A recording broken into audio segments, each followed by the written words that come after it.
Soc Laura Guarch, tinc 33 anys i me dedico a la música. Jo vaig començar de fet aquí a Ulldecona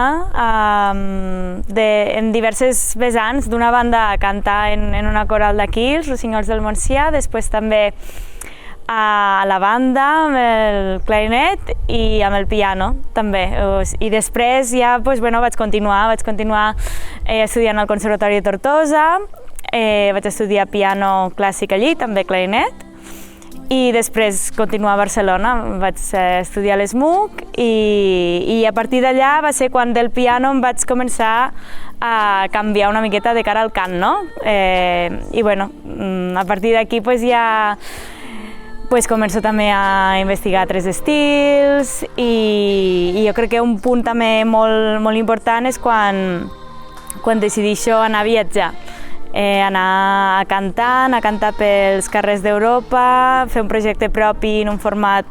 propi molt únic també, en una loop station, gravar-me en directe capes de veu i de sobte això té també molta resposta i funciona molt bé i per mi també és com un laboratori d'investigar què puc fer en la veu, no? A part de lo típic.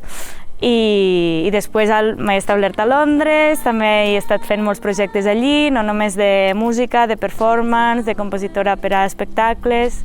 i ara he tornat aquí i llanço el disc. Creodilia és el meu àlbum debut i l'hem gravat a Banyoles, a un estudi que es diu Olivera. Ha sigut interessant també fer un procés de coproducció. Per a treure aquest disc vinc d'haver tret 2 singles que els he produït jo mateixa amb el meu company Chris Murphy i ja anava molt en la idea de formar part bastant del procés de producció, de crear tots els arranjaments, sons, de manera una mica col·lectiva. Llavors vam anar a l'Olivera Estudi amb el Vic Moliner i el Pau Brugada i vam invitar a la Laia Vallès també i vam fer com una residència artística de passar dies junts, cuinant la música, treballant,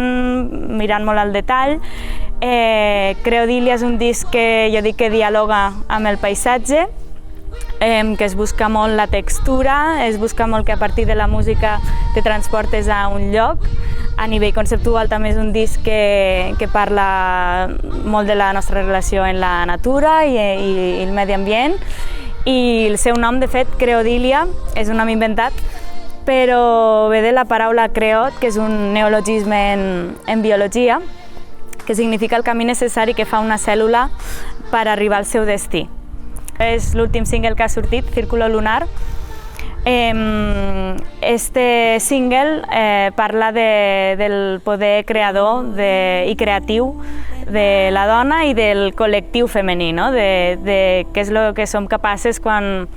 ens ajuntem i col·laborem. Va ser molt interessant perquè vaig arribar també aquí a Ulldecona, després també d'haver estat un temps a Londres a l'estiu i vaig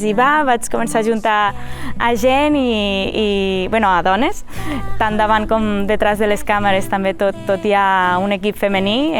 tant editant com gravant, com totes les performers que sortien al vídeo i vam crear, jo crec, algo molt màgic i molt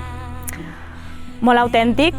i fet amb molta estima, molta entrega, molt de carinyo. Jo crec que això se transmet i per mi també són els valors d'este poder del col·lectiu femení.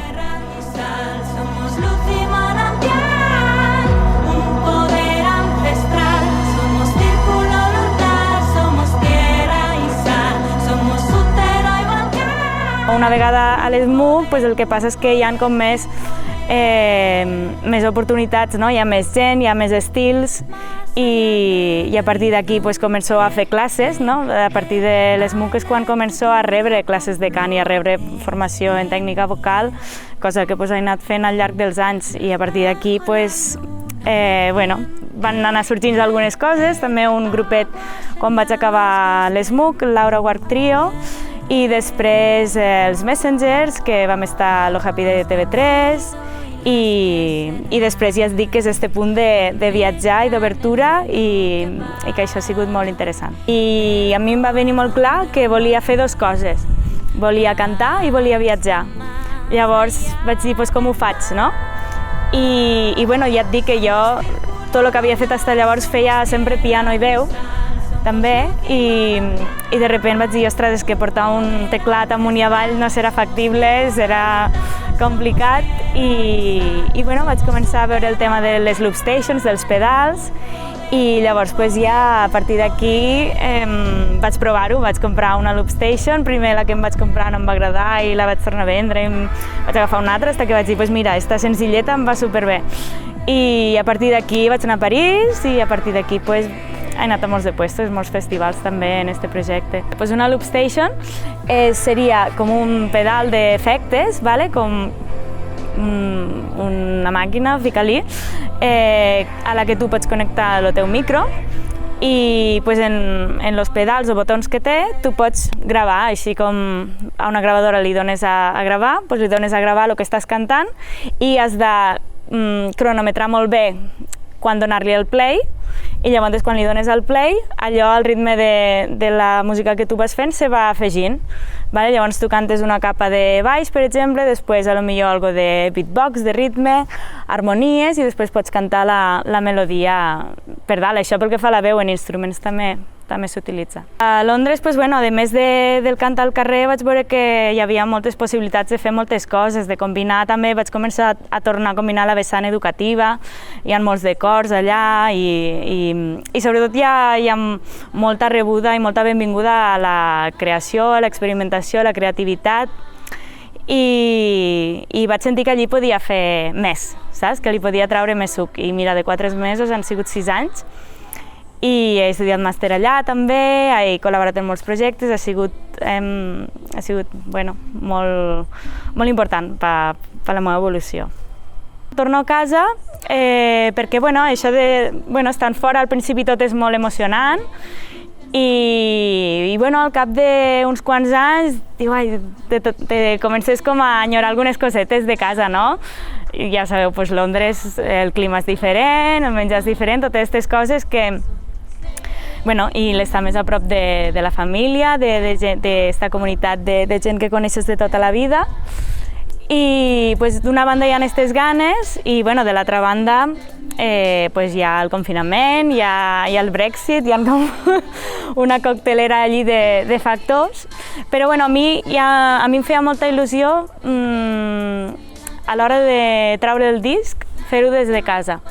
perquè també és com he fet tot este bagatge, tota esta evolució i tinc ganes de poder mostrar-ho a casa, de poder-ho compartir i molt important també de poder aportar al territori des de la meva experiència. També jo crec que arriba un punt que també veig que les ciutats cada vegada potser tindran menys futur o menys importància a nivell cultural o hi ha com unes pressions allí a les ciutats econòmiques, socials, etc., que crec que és molt important fer cultura des de zones rurals, des de territori, també des d'esta idea torno aquí per aportar.